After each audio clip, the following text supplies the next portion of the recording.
So guys, ito na, malago na yung sabi nila ay pagkain ng baboy sa amin. So kukuha tayo. Gugulayin natin.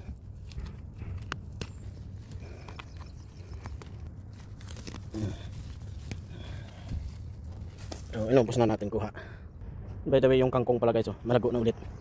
Nung last Friday kinuha natin ito lahat. Ngayon isang linggo na ulit ang nakalipas. Ayan. Basta araw-araw. So ito daw ay masarap. Literal na alusin mata.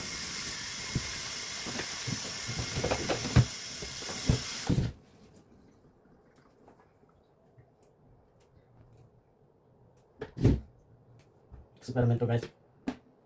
Pag ito naging success, wala. Patita mo sa dessert ko, kainin na natin.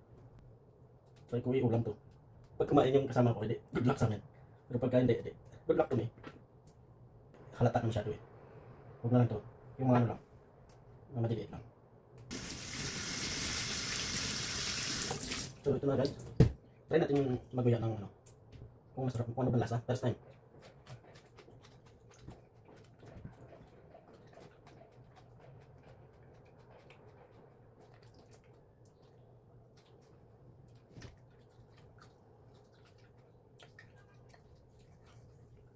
Tingnan natin pagka niluto na kung ano yung lasa niya.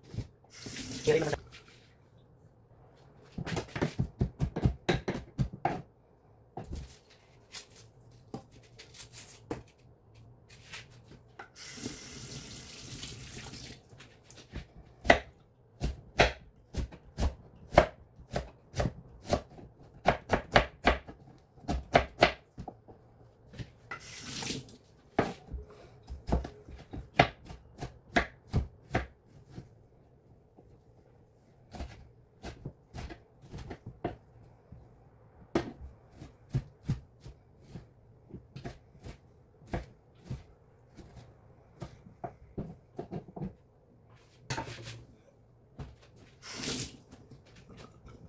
Tayong bawang, sibuyas, kamatis.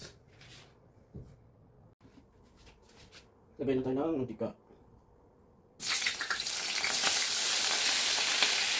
Ngayon natin yung sibuyas. Ngayon lang segundo.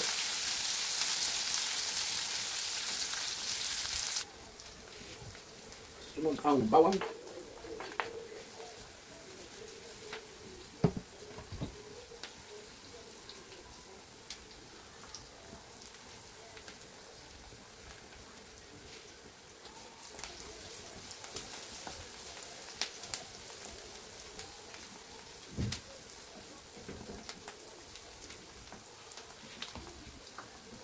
Sunod natin ang kamatis.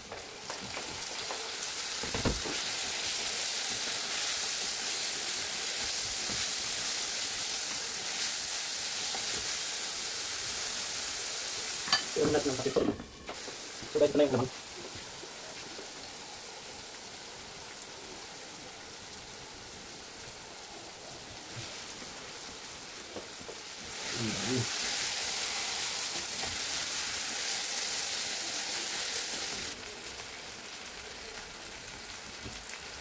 So, ito yung ating susubukan ngayon. Kung ito'y masarap.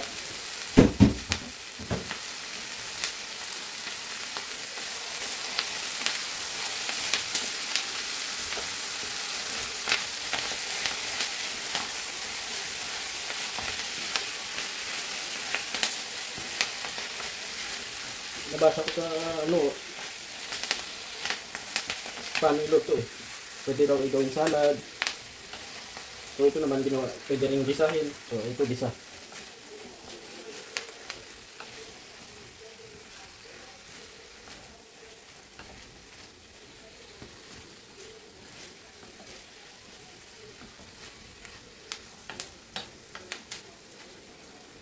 So takpan na natin para maluto yung ano.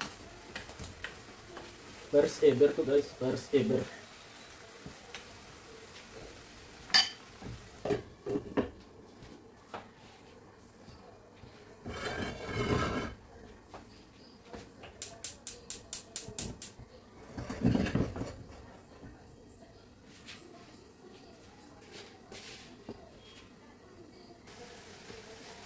So okay guys, Luto na siguro to.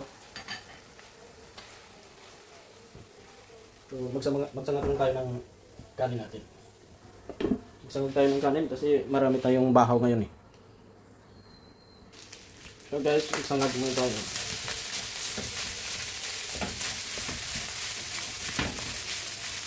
Ito yung partner natin doon sa ano. Ang niluto natin na alusiman.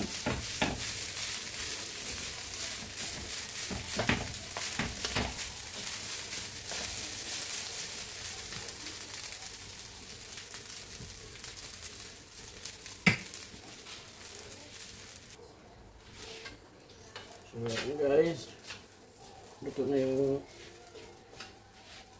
fried rice natin. Fried rice.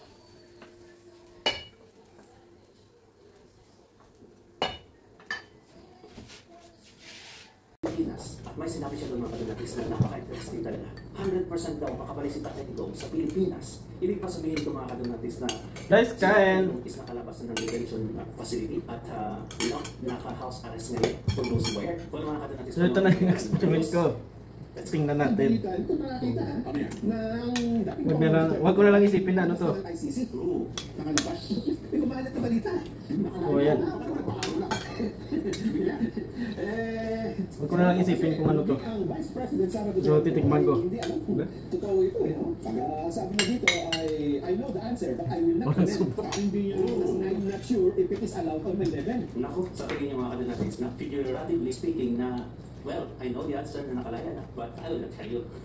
That's just my hypothesis. So wala namang pinagkaiba. Is to assist lawyer, attorney Nicholas Lockman. Ang isip lang kasi yung ano. Nakalabas daw ng ICC, Yung kakaiba. ang Pangulong Duterte. Pero okay naman. Ako ay nahihiwagaan sa sagot dito. Kasi sabi niya, I know the answer. Okay. Yung sabi, alam niya kung Wala naman siyang kakaibang lasa. But I will not comment as a not sure if it is allowed on my level. Kung alam ko sabihin Okay. Wag mo lang ipasok sa isip mo na ano to. Kung ang dating Pangulo, Duterte, Hey, ito ay isang ano. ng ICC, Basta alam mo yun na yun. sabi niya na, kasi wala namang, Pwede. parang ito basta akmang minsan ko. Oo nga. Kasi kakaiba yung nangyari. Bakit natin nasabi? Kasi Pwede. I'm not sure if it is Good. allowed on my level. Guys, okay naman. Nakadalawang ano na ako. Luwak sandok. Namit ah. Hindi ah.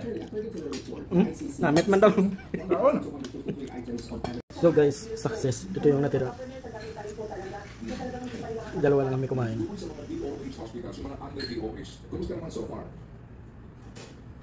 Sarap pala ng alusiman.